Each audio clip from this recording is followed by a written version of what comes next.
最近买卖不好干，我这啥活都开始接了啊。昨晚一个大姑娘哭哭啼啼的跟我说自己很委屈啊，说男友要跟她分手。事儿啊是这么个事儿，上个月呢，两人因为生活琐碎的小事吵了架，这姑娘很难过呀，就去找男闺蜜诉苦去了。好嘛，人男闺蜜听完之后哪忍心呀？哎呀妈呀，那自己闺蜜难过呀，于是就请假带着这姑娘3月下扬州啊，玩了个3天3夜，说是去散心去了。期间呢，男友打电话是哄她，她怎么也不接电话呀，要么就说自己心情不好不想说话。就这样吵了1个周之后啊，两人呢也算和好了。和好之后啊，这个男友就特别爱做饭啊，这冰箱一打开，哗呲，里面全是青菜呀，生菜、韭菜、芹菜，那菠菜、油菜啊，他就感觉哎呀妈呀，这绿油油的一片不对劲儿啊。于是呢，他就偷偷的去看他女朋友的手机。好了，不看不知道啊，看到了和男闺蜜一起出去玩的合影照片，男友就很生气啊，质问两人什么关系。女友说啊，他是我的男闺蜜而已，因为心情不好呀，才去陪他出去散心了。那两人什么事都没有发生。男友听了是怎么也不相信啊，说两人出去过了3天3夜，你让我怎么相信呢？女友呢也很委屈的说啊，两人只是为了省房费啊，才订了一个标准间，2张床各睡各的。于是这男友就特别生气的提出了分手，已经连续半个月啊都没联系这姑娘了。好了，人家姑娘今儿来找我了，天降大任于我也，让我帮她给男友解释清楚。哎呀妈呀，这活儿你找我，那你不是挨喷吗？我都不相信你男闺蜜啊，为了省钱开1间房。姑娘，你要是说酒店生意爆满啊，就这1间房了，我都能信你。咱呢也别解释里面有几张床了，少儿不宜啊，我就不多讲了。这姑娘呀说我误会她了，两人真的是纯友谊啊，是那种同床无感多年的知心好友。哎，我是真的不好意思打击她，你觉得你说这话有说服力吗？干嘛要去模糊男闺蜜的关系？男性朋友就是男性朋友，哪怕关系再好，都不会有任何的亲密称呼。男闺蜜是针对特定的人，很容易引发联想的。懂得瓜田李下的道理，这才是成熟之人该有的界限感。这姑娘一听着急跟我说呀，男闺蜜是有女朋友的人，让我相信他。哎呀，这关系给我整的复杂了啊！我都替你男闺蜜的女友叫屈啊！这姑娘到现在都没有整明白她男朋友分手的点到底在哪里。我是否相信男闺蜜这种模棱两可的男女关系呢？根本就不重要，理清界限感才是处理男女关系的核心要素，懂了吗？分手的点在于你们之间没有界限感，至于细不细这关系呢，就要看你男朋友了。不要总是用暧昧去证明你们之间的纯洁，就好比一男一女，你为了证明纯洁，互相脱光衣服，看着对方当做考验，这本质上还是把寻求刺激当做个性，并且误以为自己在追求神性。关系好不代表非要用男闺蜜这种称呼才能证明吧？如果还是执迷不悟，我只能说你真的很幼稚啊！这姑娘听完就开始怼我呀，说他们的关系很纯洁啊，说我在造谣生事。我也是无语了啊！总有一部分人在反对男闺蜜的言论中求认同，不认同就用不尊重偷换概念。你本来就已经获得了超越男女关系的精神享受，还要通过道德绑架要求别人去接受这种关系吗？幼稚！当然呢，女闺蜜也是同理啊，我呢也不信。所以呢，我也是很好奇啊，大家特别想讲一个现实问题啊，为什么越来越多的人不想结婚了？今儿啊，我就长话短说，我家王八和刺猬都嫌我是啰里吧嗦的啊，太老婆嘴了。上午呢，有一位男士家长来找对象，是个妈妈啊，他儿子32岁，未婚，在国企工作，年薪在8万左右。那家长呢是特别着急啊，说什么条件的都可以，我们家也不挑啊，离异带孩子我们也接受。接着呢，他就开始哭呀，哎呦，他这一哭呀，我那心都慌啊。他说儿子不想结婚了，一个人过挺好，这辈子也不打算结了，他特别着急，问我该怎么办。哎呀，你问我这治病得先治根啊。拿男人来说给资本家们打工累了1个周，回家躺床上玩游戏看电视，一觉睡到大中午，喊上哥们儿那啤酒嘎啦卤个串，回家袜子一脱鞋一扔啊，想怎样就怎样。好了，相亲认识一个女朋友啊，那付出是人力财力去哄她，绞尽脑汁的去跟她聊天说话，情商不够啊，智商也费劲儿。好不容易挨到结婚了，车房彩礼、婚后生活开销以及未来家庭、孩子等等各种问题，裤兜比脸都干净，存款还不够还贷的。对方彩礼张口10万20万，人家要个保障啊！你看完了，最后两人分手。与其说不想结婚啊，不如说是想而不能。结婚所需要的负担压力太大了呀，大到让人一眼望去就自觉无力承受的地步。怎么办？那等着国家分房分车分对象吗？既然没有什么好的办法，那就拖着蒙着眼睛装瞎子，我啥也看不见。除非天降马云于我面前告诉我磕一个头给我1万块钱，那上不封顶，那行了，我就可以发家致富了。不想结婚啊，无非就是自己骗自己的理由，男人女人都这样，大家因为各种原因自我欺骗，最大化的拖延时间，活在当下嘛，快乐一天是一天，对吧？宁可窝在被窝里闻着脚臭味看我说段子，也不带出门相亲的。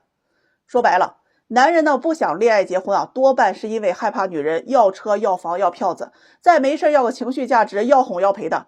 女人不想恋爱结婚呢，多半是因为害怕男人赚不到钱，没有上进心，还把老娘当保姆用。有些人很聪明，会拿婚姻啊当砝码去换取财富和地位。在学历贬值、财富分化的今天啊，父母的干预再加上这整个大环境都不太友好，确实可以让婚姻啊变成看起来极为昂贵的生意。对于男人而言呢，这桩生意的代价太大了，在没有家庭支撑的情况下很难达成。于是啊就觉得这生意啊不划算，老子不干了。对于女人而言呢，排除掉少部分的现实主义者，相当一部分女人追求的生活价值啊是无法在婚姻当中实现的。不是不想结婚，而是所追求的高品质婚姻啊所需要满足的条件太多了，欲望太多，得到太少，所以越来越多的不婚的人认为啊低质量的婚姻不如高质量的单身。你要问我到底需不需要结婚啊？我记得张爱玲说过，结婚是为了维持生计，人生的每一步啊它都是不能少的。结婚可能有遗憾，但是不结婚啊绝对有遗憾。说得好，我实在太崇拜你。好多男人是一点都不会相亲啊，你看看咨询我那些问题，让我如何回答呀？有一位男士啊，听说相亲要给见面礼，于是批发了10条金项链啊，见一位送一位。4年过去，至今包里还有2条，问我都送了礼了，为什么人家不跟他处对象啊？还有一位男士，相亲认识了一个姑娘啊，对方吊着他2年多了，和别人结了婚，就产生了报复心理，跟我沟通啊，女方他娘呢也是单身啊，怎样才能追到手？我痛不痛苦啊？还有个男士条件很差，没车没房，为了撑面子呀，租了一辆保时捷去相亲啊。这女方呢特别热情啊，看上保时捷了，现在面子下不来了，问我怎样快速才能得到一辆保时捷。妈呀，这个王八看了都得心疼我呀，这么不会相亲的吗？今天啊，我就给你们说说相亲的一些潜规则，这些啊你得懂。这个相亲啊，一定是要从门当户对开始，势均力敌，互相吸引才是最好的爱情。阶级差距太大呀，两人之间的爱情啊很容易被利用。女人相亲呢一定要趁早啊，因为到了27岁你就会发现身边啊你能看上的人越来越少，而到了35岁能看上你的人呢也会越来越少。不要每次啊相完亲就去问对方态度啊，你有没有看上我呀？咋地还能立马爱上你吗？他的态度你是可以感受出来的，热脸贴上冷屁股不难受吗？如果你看不到对方态度是啥样的啊，这事啊基本就黄了。女人单纯想靠年龄和美貌啊不会长久，在某些男人的眼里啊，这只是一项不断贬值的资产，他们会认为最划算的投资方式啊是租赁，所以你要努力提升自己的经济价值。这相亲的时候啊，这个两人之间的关系啊，那是一步步升级来的，不要说一些越级的话，表现出越过你们现有关系的关心。哎呀妈呀，我见过一见面就拿花表白的啊，还有长篇大论说自己如何一见钟情的爱上了他，他傻还是你傻？另外这聊天呢也要懂得去升级，能视频啊不语音，能语音呢不文字，这文字啊是最没有感情的，当你们无话可说的时候啊，这事啊它基本就凉了。不要认为呢你可以搞定一个高傲的人啊，高傲大多数摆给那些啊自己不喜欢的人看的，那自己喜欢的呀瞬间变成啊乖巧的小绵羊啊。闲的没事就可以审视一下你们之间的关系，如果你感觉自己有点舔狗的味道了啊，那就先冷落对方几天，再决定啊要不要去追。此时呢这段关系啊它已经变质了，追求的时候自己的位置摆得越低啊，他越没有机会，尽量维持啊平衡的原则。对方呢是在找另一半，而不是在找舔狗。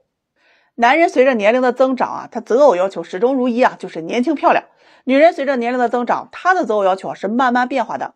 那最开始啊是长相啊，后面呢是会向情绪价值倾斜，最后呢是以经济价值为基础，然后追求品质和稳定的生活。谈恋爱呢才会讲究情绪价值，婚姻在一定程度上就是利益结合。在追求的过程当中啊，先提高自己，增加自己的核心竞争力啊，远比把时间浪费在对方身上，哄他逗他开心更有用，更划算。咱们啊追不上就换一个，别当备胎，这备胎的命运可是很凄惨的。就算有那么几个幸运的备胎转正了，对方也只是没得选了，将就而已。在处理两性关系的时候，不要对爱情期待的抱有太高了，尤其是相亲啊，简陋的情况一般都是发生在校园，步入社会之后啊，基本不可能存在的。恋爱知识懂得太多呢，也只是帮助你能搞定阶层相差不大的对象。想要追求自己理想当中的那个人还得提升自己内在的核心竞争力。相亲你要学会撩，而不是去追。追呢，则是小心翼翼的去照顾对方情绪，讨好他。撩呢，则表现为随心所欲大概呢就是只对你一个人在一定程度上展示自己的高价值，从而达到吸引你的目的。以上内容呢，大家呢得谨记。我现在要去回答那些奇形怪状的问题了有问题你可以给我留言试试反正奇怪的我就笑笑，我就是不答。